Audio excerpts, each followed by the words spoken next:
Has llegado a un lugar donde el miedo respira y la oscuridad camina a tu lado. Si continúas escuchando, dale like a este video y suscríbete ahora mismo, porque ya es tarde. Ellos saben que estás aquí. Ahora sí, comencemos. En las comunidades rurales de Chiapas existe una tradición que pocos forasteros conocen.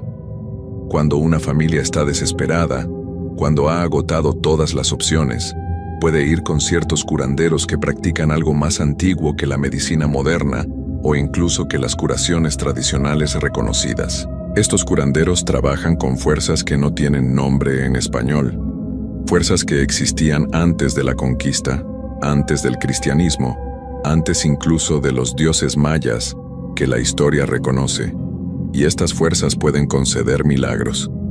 Pueden sanar lo incurable, pueden resolver lo imposible, pero siempre cobran un precio. Y ese precio nunca es solo tuyo. Se extiende a tu familia, a tus descendientes, a generaciones que aún no han nacido. Yo recibí uno de estos milagros cuando tenía 16 años. Salvó mi vida, pero condenó mi futuro. Y ahora, 19 años después, estoy pagando una deuda que crece cada día. Una deuda que eventualmente consumirá todo lo que amo. Mi nombre es Carmen Velasco Montoya. Tengo 35 años y vivo en San Cristóbal de las Casas, Chiapas. Soy doctora, pediatra específicamente, lo cual es irónico considerando mi situación. Paso mis días salvando niños.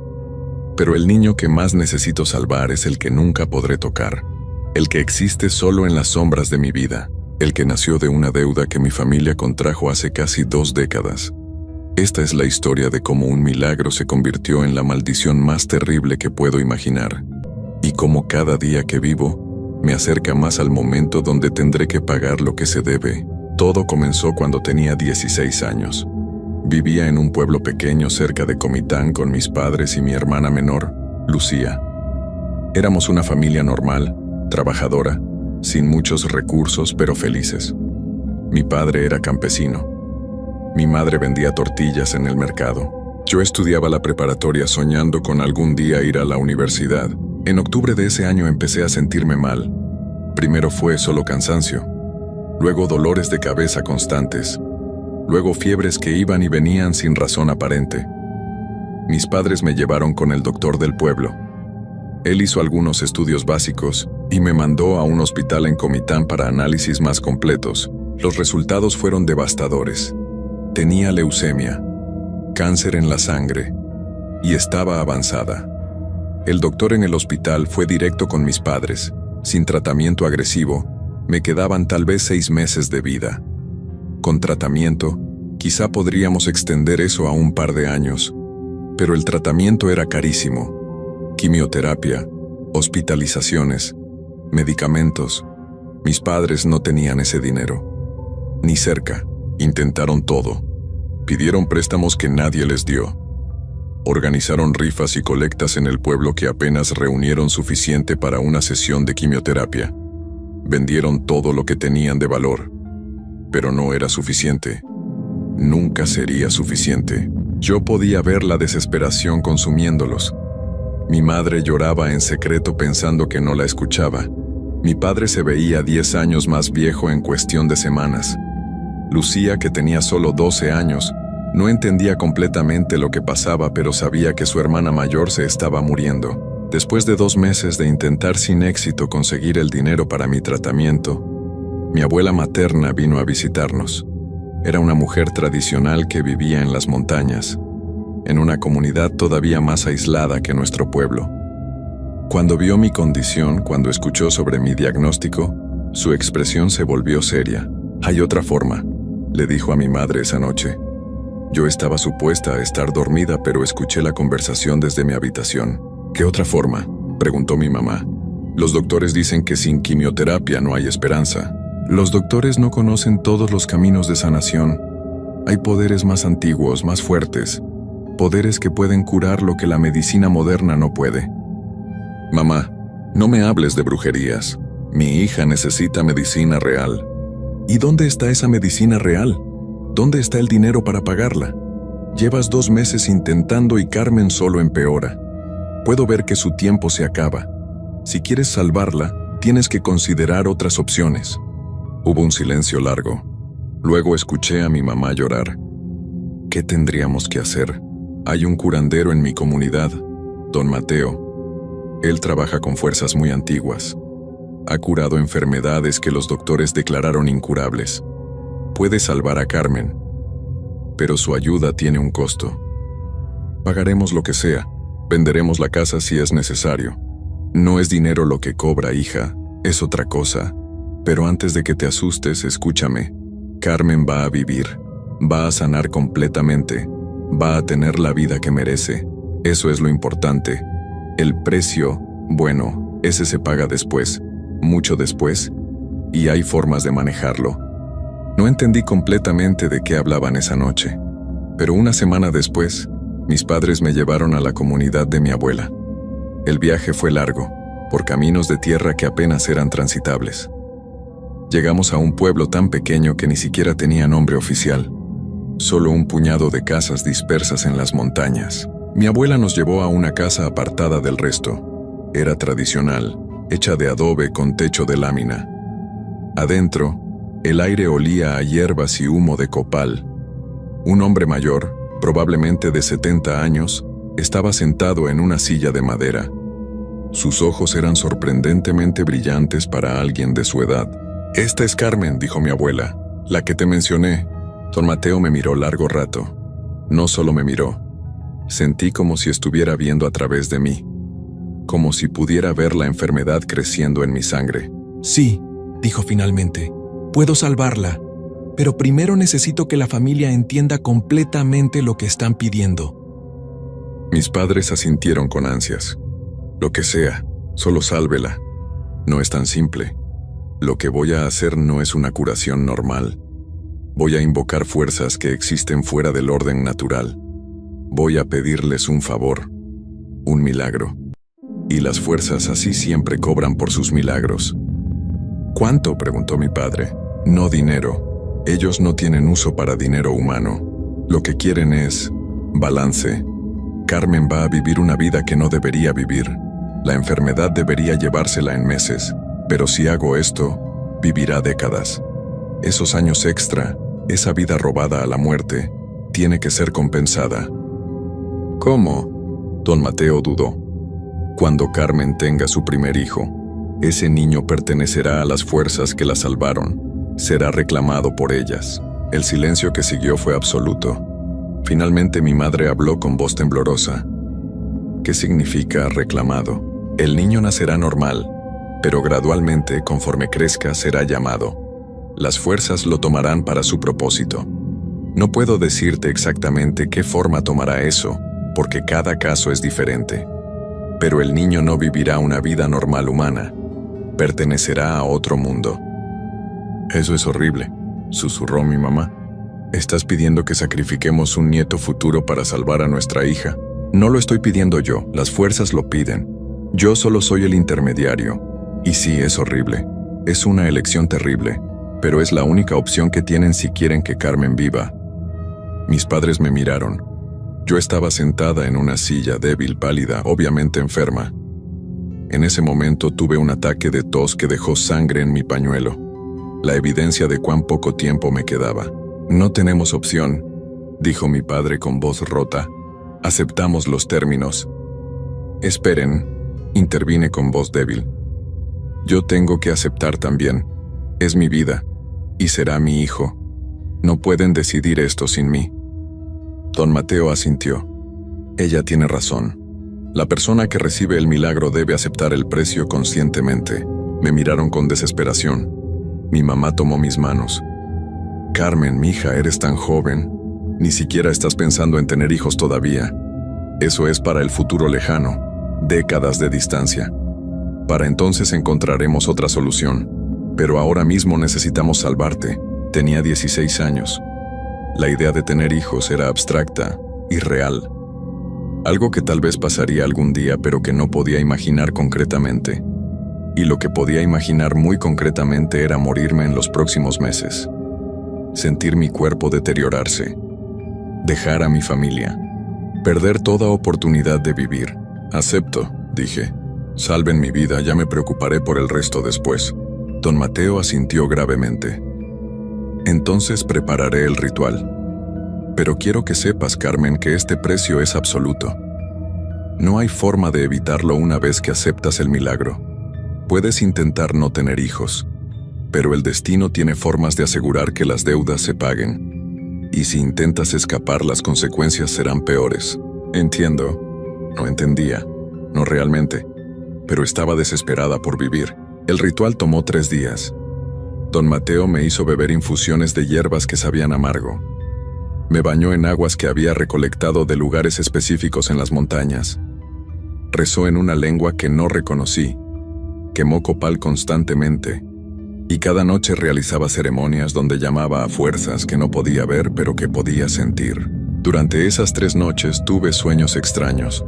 Soñaba con sombras que me observaban, con voces que susurraban en idiomas imposibles, con la sensación de manos invisibles tocándome, examinándome, marcándome de alguna forma.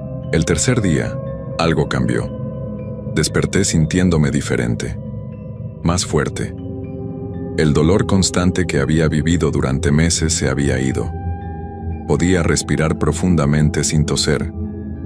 Cuando me miré en un espejo, vi que el color había regresado a mi cara. Don Mateo me examinó. Está hecho. La enfermedad se ha ido. Tu sangre está limpia. Vivirás. Mis padres lloraron de alivio. Me abrazaron sabiendo que su hija no iba a dejarse. Pagaron a don Mateo lo poco que podían ofrecer en agradecimiento. Él aceptó, pero me miró con algo que podría haber sido compasión. Recuerda tu promesa, dijo. Cuando llegue el momento no trates de escapar, solo harás las cosas peores. Regresamos a casa. En las siguientes semanas mis padres me llevaron de vuelta al hospital para nuevos análisis. Los doctores estaban completamente confundidos. Los estudios mostraban que no había ningún rastro de leucemia. Mi sangre estaba perfectamente normal. Hablaban de remisión espontánea, de milagros médicos, de casos raros pero documentados de recuperaciones inexplicables. Mis padres y yo sabíamos la verdad, pero nunca la mencionamos. Se convirtió en un secreto familiar, algo que todos sabíamos pero de lo que nunca hablábamos. Viví. Terminé la preparatoria con excelentes calificaciones. Conseguí una beca para estudiar medicina en la universidad. Me especialicé en pediatría. Me convertí en doctora. Conocí a un hombre maravilloso llamado Daniel. Nos casamos cuando yo tenía 28 años. Durante todos esos años casi nunca pensaba en la deuda. Cuando lo hacía me decía a mí misma que simplemente no tendría hijos. Problema resuelto. Daniel y yo podíamos tener una vida feliz sin niños. Muchas parejas lo hacían, pero don Mateo había sido claro. El destino tiene formas de asegurar que las deudas se paguen. Cuando tenía 30 años quedé embarazada. No fue planeado. Daniel y yo habíamos sido cuidadosos. Usábamos protección. Pero de alguna forma, a pesar de todas las precauciones, concebí. Cuando vi la prueba de embarazo positiva, sentí terror absoluto. La deuda que había ignorado durante 14 años había regresado. El precio estaba siendo cobrado. Consideré todas las opciones, cada una. Pero cuando intentaba seriamente considerar terminar el embarazo, me enfermaba terriblemente. Fiebres altas, dolores insoportables. Era como si mi cuerpo rechazara la idea, como si las fuerzas que me habían salvado estuvieran asegurándose de que cumpliera mi parte del trato. Le conté todo a Daniel, sobre la leucemia, sobre don Mateo, sobre la deuda. Él pensó que estaba teniendo algún tipo de crisis nerviosa relacionada con el embarazo. Me suplicó que viera a un terapeuta. Pero cuando vio cuán seria estaba, cuando vio el terror genuino en mis ojos, empezó a creer que al menos yo creía que era verdad. Entonces iremos con ese curandero, dijo. Le diremos que no puede tener nuestro hijo. Le pagaremos lo que sea para romper este supuesto pacto. Fuimos a la comunidad de mi abuela, pero cuando llegamos descubrimos que don Mateo había fallecido 2 años antes, y nadie más en la comunidad sabía cómo contactar a las fuerzas con las que él había trabajado. Estaba atrapada. El bebé crecía dentro de mí y no había forma de escapar de lo que vendría. Mi hijo nació en enero. Era un niño hermoso, perfecto, completamente normal en apariencia. Lo llamamos Sebastián. Daniel se enamoró de él instantáneamente, y yo también. A pesar de todo, a pesar del miedo, cuando sostuve a mi bebé por primera vez, sentí amor abrumador. Tal vez don Mateo había estado equivocado. Tal vez la deuda había sido cancelada de alguna forma. Tal vez las fuerzas habían olvidado.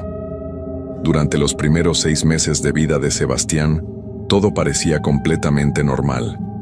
Era un bebé sano, feliz, que alcanzaba todos sus hitos de desarrollo a tiempo. Pero cuando cumplió 6 meses, empezaron las señales. Sebastián dejó de dormir normalmente. Se despertaba cada noche a la misma hora, exactamente a las 3 de la mañana. Pero no lloraba como bebé normal. Se quedaba quieto en su cuna, con los ojos abiertos, mirando hacia el techo como si viera algo que nosotros no podíamos ver. Cuando me acercaba a su cuna durante estos episodios, sentía algo. Una presencia en la habitación. Algo invisible pero innegable. Y Sebastián sonreía. No la sonrisa reflexiva de un bebé, sino algo más consciente. Como si estuviera interactuando con lo que fuera que estaba en la habitación con él. A los 8 meses empezó a hacer cosas que los bebés no deberían poder hacer. Se paraba en su cuna aunque no tenía la fuerza muscular todavía. Alcanzaba objetos que estaban fuera de su alcance. Una vez lo encontré flotando.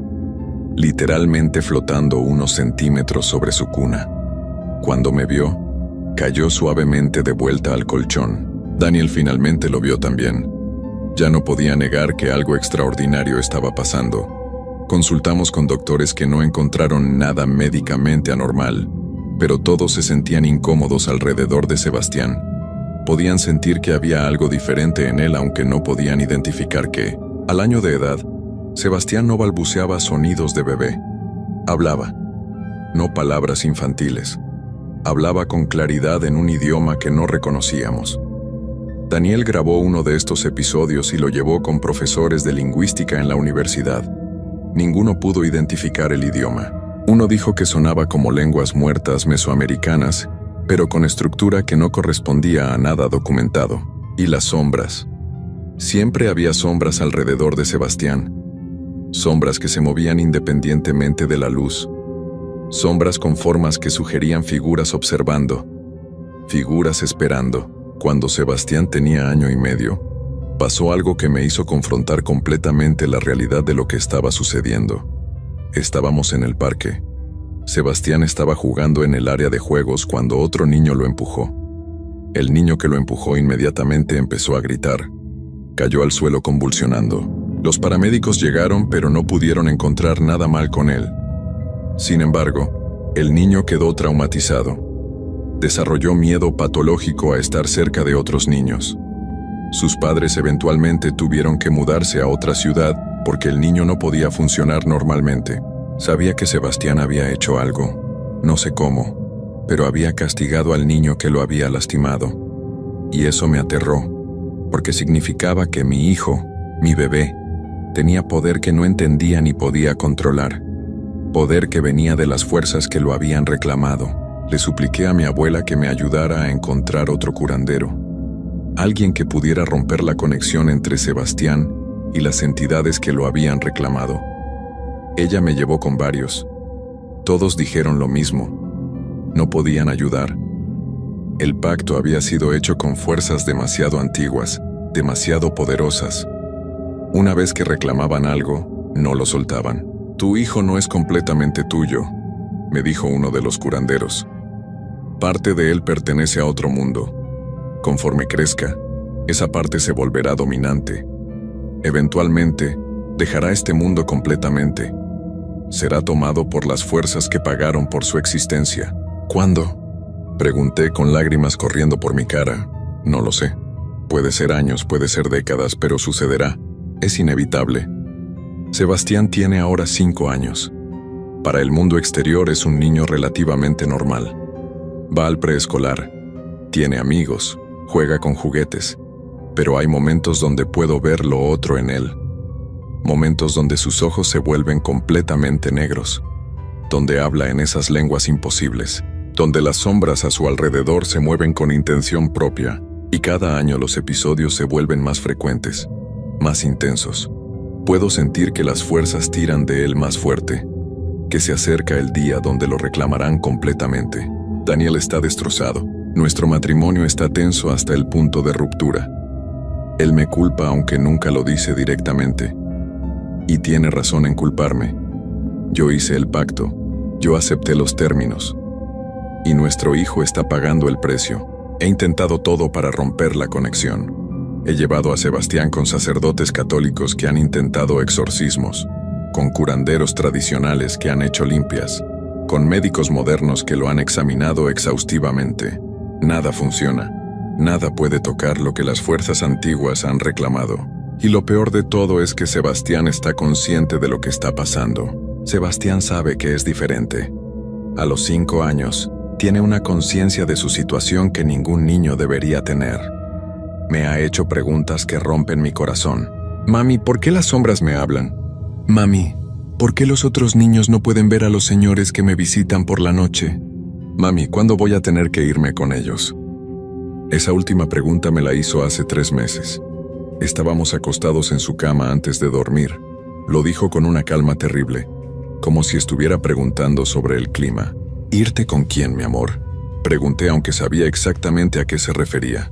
Los que viven en la oscuridad. Los que dicen que les pertenezco. Me dicen que pronto voy a ir a vivir con ellos. Que este mundo no es realmente mi hogar. Las lágrimas rodaron por mi cara. No voy a dejar que te lleven, eres mi hijo, te protegeré. Él me miró con ojos que parecían demasiado viejos para un niño de 5 años. No puedes, mami. Ellos son muy fuertes y dicen que tú hiciste una promesa, que yo soy el pago por tu vida. No es tu culpa, solo querías vivir. Eso está bien. El hecho de que mi hijo de 5 años me estuviera consolando sobre la situación que yo había causado era insoportable. Desde entonces, he vivido en constante terror. Cada noche me pregunto si será la noche que se lo lleven. Cada mañana que despierto y lo encuentro todavía en su cama, siento alivio temporal antes de que el miedo regrese. He documentado todo lo que pasa, los episodios donde habla en lenguas extrañas, los momentos donde las sombras se mueven alrededor de él, las veces que objetos se mueven solos en su presencia. Tengo videos, grabaciones de audio, diarios detallados. Parte de mí piensa que si documento suficiente, si entiendo suficiente, encontraré una forma de salvarlo. Pero en el fondo sé la verdad. No hay salvación, solo hay tiempo, y ese tiempo se está acabando. Las entidades que reclaman a Sebastián se han vuelto más visibles. Ya no son solo sombras en mi visión periférica. Ahora puedo verlas directamente a veces. Figuras altas, delgadas, que no son completamente sólidas. Se paran en las esquinas de nuestra casa. Observan a Sebastián con lo que solo puedo describir como anticipación, esperando el momento correcto para reclamarlo completamente. Daniel finalmente se rompió hace 6 meses. Una noche me encontró en el cuarto de Sebastián, observándolo dormir con un cuchillo en la mano. No sé realmente qué estaba pensando hacer. Parte de mí pensaba que tal vez si Sebastián fallecía por causas normales antes de que las entidades lo reclamaran, su alma podría ser libre. Podría ir a un lugar normal después de la vida, en lugar de ser arrastrado a donde sea que esas fuerzas habitan. Daniel me quitó el cuchillo con horror. ¿Qué estás haciendo? ¿Ibas a lastimar a nuestro hijo? Iba a liberarlo, susurré. Antes de que sea demasiado tarde, antes de que ellos se lo lleven a algo peor que la ausencia. Tuvimos una pelea terrible esa noche. Daniel amenazó con llevarme a las autoridades, con quitarme la custodia de Sebastián. Dijo que estaba loca, que necesitaba ayuda psiquiátrica. Tal vez tiene razón.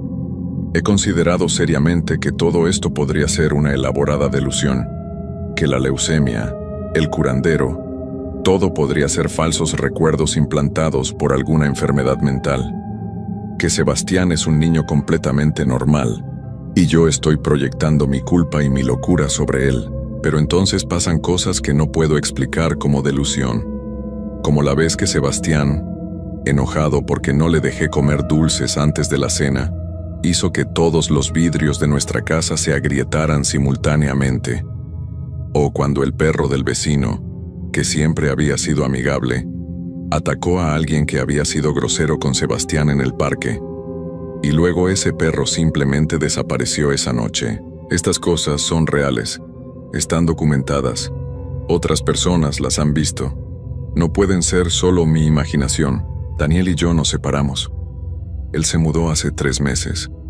Dijo que no podía seguir viviendo en una casa donde sentía presencias observándolo constantemente, donde su hijo hablaba con cosas invisibles, donde cada noche traía nuevo terror. Sigo teniendo custodia compartida. Sebastián pasa los fines de semana con Daniel, pero he notado que Daniel lo evita cada vez más. Cancela sus fines de semana con excusas. Cuando tiene a Sebastián lo deja con sus padres la mayoría del tiempo. No puede soportar estar cerca de su propio hijo, y no lo culpo. Porque yo misma a veces siento ese impulso, de huir, de dejar todo atrás y simplemente correr. Pero no puedo abandonar a Sebastián. Él no pidió esto. Él es la víctima inocente de una decisión que yo tomé cuando era demasiado joven y desesperada para entender las consecuencias. He intentado darle la vida más normal posible. Lo llevo al parque, a cumpleaños de otros niños, aunque las invitaciones han disminuido conforme los otros padres notan que algo está mal. Le leo cuentos antes de dormir. Juego con él. Intento ser la mejor madre que puedo, pero cada momento está teñido con el conocimiento de que lo estoy perdiendo. Que cada día que pasa es un día menos que tengo con él, antes de que las fuerzas que lo reclaman finalmente lo tomen. Hace 2 semanas Sebastián me dijo algo que me destruyó. Mami, no quiero irme. No quiero dejar este mundo. Me gusta estar aquí contigo, pero ellos dicen que no tengo opción, que nací para ser suyo, que mi vida aquí siempre fue temporal. Lo abracé llorando. Voy a encontrar una forma, te lo prometo, voy a salvarte. No puedes, mami, pero está bien. Ellos dicen que donde voy no es malo, solo es diferente. Dicen que tendré un propósito allá, que seré importante. Eso está bien, ¿verdad? La forma en que intentaba consolarme, intentaba hacer que su destino terrible sonara aceptable para que yo me sintiera mejor, era la cosa más desgarradora que había experimentado. He gastado todos mis ahorros buscando soluciones. He viajado a comunidades remotas consultando con curanderos, brujos, chamanes, cualquiera que pudiera tener conocimiento sobre estas fuerzas antiguas. Todos dicen lo mismo. El pacto es absoluto. Una vez que algo es prometido a estas entidades, no puede ser recuperado. Uno de los curanderos me ofreció una alternativa. Podrías ofrecer un sustituto, otro niño de tu sangre. Las fuerzas podrían aceptar el intercambio. La idea me horrorizó. ¿Estás sugiriendo que tenga otro hijo solo para sacrificarlo en lugar de Sebastián? Es la única forma de salvarlo. Concibe otro niño, ofrécelo como pago.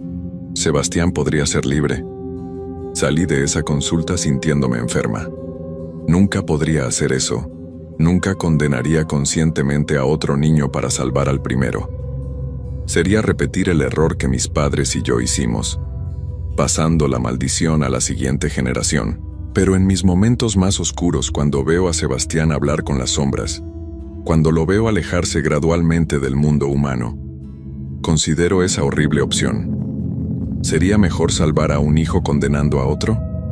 ¿O sería simplemente duplicar el sufrimiento? No tengo respuestas. Solo tengo miedo constante y amor desesperado por un niño que estoy perdiendo lentamente. La semana pasada algo nuevo empezó a pasar. Sebastián ha comenzado a desaparecer. No físicamente. Su cuerpo sigue aquí. Pero hay momentos donde puedo ver a través de él. Como si estuviera volviéndose translúcido. Como si ya estuviera a medio camino entre este mundo y el siguiente. Estos episodios duran solo segundos, pero están aumentando en frecuencia. Ayer pasó 3 veces. Hoy ya ha pasado 2 veces y apenas es mediodía. Sé lo que significa. Significa que el tiempo se acaba. Que pronto, muy pronto, las entidades van a reclamarlo completamente y no hay nada que pueda hacer para detenerlo. He considerado llevármelo lejos, a otro país, tan lejos de Chiapas como sea posible. como si la distancia física pudiera romper la conexión, pero sé que no funcionaría. Estas fuerzas no están limitadas por geografía. Podrían alcanzar a Sebastián en cualquier lugar del mundo. También he considerado mantenerlo despierto constantemente. Las entidades parecen ser más fuertes cuando Sebastián duerme, cuando está en ese estado entre consciente e inconsciente. Pero un niño necesita dormir. No puedo privarlo de eso sin causarle daño. Estoy atrapada, completamente impotente, viendo a mi hijo ser reclamado por fuerzas que no puedo combatir ni entender completamente. Anoche, Sebastián tuvo lo que creo fue una visión de su futuro. Despertó gritando. Cuando lo calmé lo suficiente para hablar, me dijo lo que había visto. «Vi dónde voy a ir, mami. Es un lugar de sombras, pero las sombras están vivas y hay otros niños allá, niños como yo, niños que fueron prometidos. Todos estamos juntos en ese lugar oscuro, haciendo trabajos para los señores de las sombras. No es terrible, no nos lastiman, pero nunca podemos volver, nunca podemos ver a nuestras familias otra vez». «¿Qué tipo de trabajos?», pregunté con voz temblorosa. «Cosas que los señores de las sombras no pueden hacer ellos mismos. Tocar el mundo de los vivos, mover cosas, hablar con personas. Ellos necesitan cuerpos que todavía tienen conexión con este mundo. Por eso necesitan niños, porque los niños están frescos, todavía tienen lazos fuertes aquí». La imagen que pintaba era de una especie de servitud eterna. Mi hijo trabajando para estas entidades, siendo usado como herramienta para sus propósitos incomprensibles, para siempre. «No voy a dejar que eso pase», le prometí, aunque no tenía idea de cómo cumplir esa promesa. Esta mañana desperté y encontré algo que me heló la sangre. En el espejo del baño, escrito en lo que parecía ser condensación pero que no se borraba, había un mensaje: 3 días, 3 días. Eso es todo el tiempo que me queda con mi hijo. En 3 días las entidades vendrán a reclamarlo, y no habrá forma de detenerlas. He llamado a todos los curanderos que he consultado, rogándoles que vengan, que hagan un último intento de romper el pacto. La mayoría se niegan. Dicen que es demasiado tarde, que interferir ahora solo traería la ira de las entidades sobre ellos también. Solo uno aceptó venir. Un chamán anciano que dice que tiene una idea. No promete éxito. De hecho, dice que probablemente fallará, pero está dispuesto a intentar. Llega mañana. Eso me da 2 días antes de que se acabe el tiempo. Le he explicado la situación a Daniel. Por una vez puso de lado su escepticismo y su ira. Viene también. Quiere estar aquí para Sebastián sin importar qué pase. Sebastián mismo está extrañamente tranquilo, como si hubiera aceptado su destino de formas que yo no puedo. Esta tarde estábamos dibujando juntos. Él dibujó una imagen de una figura pequeña, él mismo, parado entre 2 mundos. En un lado había una casa, un sol, árboles, todo en colores brillantes. En el otro lado había solo oscuridad con ojos brillantes mirando desde las sombras. «¿A cuál lado vas a ir?», le pregunté señalando el dibujo. Él señaló el lado oscuro. «Aquí, pero está bien, mami, voy a estar bien. Y tú vas a seguir viviendo. Vas a ayudar a otros niños porque no pudiste ayudarme. Eso es bueno». Su percepción, su aceptación, su madurez imposible en un cuerpo de 5 años me rompía el corazón. El chamán llegó esta tarde. Es un hombre de edad indeterminada, con ojos que han visto demasiado. Examinó a Sebastián cuidadosamente. Miró las sombras que se movían alrededor de él. Sintió la presencia de las entidades esperando. «Es peor de lo que pensaba», dijo finalmente. «Las fuerzas que lo reclaman son muy antiguas, anteriores a cualquier religión que conocemos. No responden a santos cristianos ni a dioses mayas. Son algo más primitivo, más fundamental». «Pero puedes hacer algo», supliqué. «Puedo intentar crear un escudo, una protección temporal que podría retrasar su toma, ganar tiempo, tal vez meses, tal vez años si tenemos suerte, pero eventualmente el escudo fallará. Y cuando lo haga, ellas vendrán con más fuerza porque las hicimos esperar. Cualquier tiempo extra es valioso, por favor, inténtalo». El chamán preparó su ritual. Pasó toda la tarde dibujando símbolos alrededor de nuestra casa, quemando hierbas específicas, cantando en una lengua que parecía hacer eco con las mismas voces que Sebastián a veces hablaba. Conforme trabajaba, podía sentir el cambio en el aire. Las sombras se agitaban. Las entidades estaban notando la interferencia. No estaban contentas. Objetos empezaron a moverse solos. Libros volaban de los estantes. Los vidrios vibraban. La temperatura bajó dramáticamente. Podía ver mi aliento en el aire aunque estábamos en primavera. El chamán continuó sin inmutarse. Sebastián estaba sentado en el centro de un círculo que había dibujado. El niño miraba alrededor con esos ojos demasiado viejos, observando cosas que nosotros no podíamos ver completamente. Entonces Sebastián habló, pero no era su voz, era algo más, algo antiguo hablando a través de él. ¿Por qué interfieren? Lo que fue prometido debe ser entregado, así ha sido, así será. El chamán respondió en la misma lengua extraña. Una conversación imposible entre un humano y algo que definitivamente no lo era, usando el cuerpo de mi hijo como medium. La conversación duró varios minutos. Luego Sebastián colapsó. Daniel corrió a sostenerlo. Cuando Sebastián abrió los ojos otra vez, era él mismo. ¿Qué dijeron?, pregunté al chamán. Negociamos. Les pedí más tiempo, ofrecí compensación adicional. ¿Qué tipo de compensación? Servicios. Trabajaré para ellas. Haré tareas que requieren en este mundo. A cambio, darán a Sebastián 5 años más, hasta que cumpla 10. Entonces deberá ir con ellas sin más resistencia. 5 años. No era suficiente. Nunca sería suficiente. Pero era mejor que 3 días. ¿Aceptaron?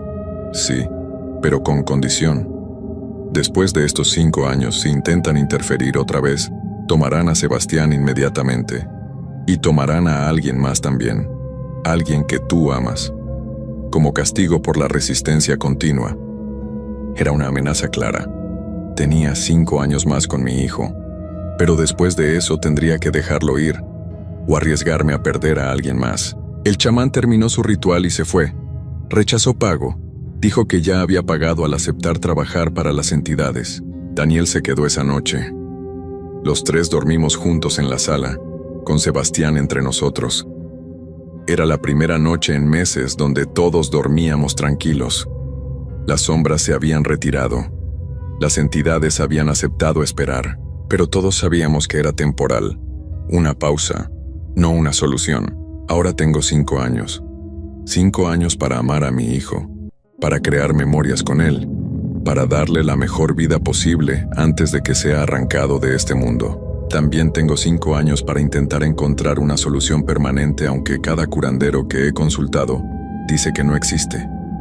Que cuando las fuerzas antiguas reclaman algo, eventualmente lo obtienen. Pero no me rendiré. Cada día de estos 5 años buscaré respuestas. Investigaré. Consultaré con cualquiera que pueda tener conocimiento. Viajaré a cualquier lugar. Intentaré cualquier cosa, porque Sebastián es mi hijo. Y aunque yo causé su maldición al aceptar ese pacto hace 19 años, pasaré el resto de mi vida intentando romperla. Daniel ha vuelto a casa. Dice que si solo tenemos 5 años garantizados, quiere pasarlos como familia. Intentaremos reconstruir lo que se rompió entre nosotros. Por Sebastián, Sebastián mismo parece aliviado. El peso de la toma inminente se ha levantado temporalmente. Actúa más como niño normal. Ríe más. Juega más. Las sombras todavía están ahí, pero más distantes, observando pero no presionando. Sé que esto no durará para siempre. Sé que en 5 años, cuando Sebastián cumpla 10, las entidades regresarán, y tendré que tomar la decisión más imposible: dejarlo ir, o resistir sabiendo que perderé a alguien más que amo. No sé qué elección haré cuando llegue ese momento. Solo sé que cada día hasta entonces será agridulce. Precioso porque tengo a mi hijo. Terrible porque sé que lo estoy perdiendo. Esta es mi vida ahora, viviendo en tiempo prestado, amando a un niño que fue comprado con un milagro, esperando un día terrible que se acerca inevitablemente. Y cada noche antes de dormir me pregunto si valió la pena. Si esos 19 años extra de vida que recibí justifican condenar a mi hijo. Si hubiera sido mejor simplemente dejar que la leucemia me llevara a los 16 años en lugar de vivir con esta culpa devastadora. No tengo respuesta. Solo tengo amor por Sebastián y terror por lo que vendrá. 5 años. Es todo lo que me queda con él, y contaré cada día.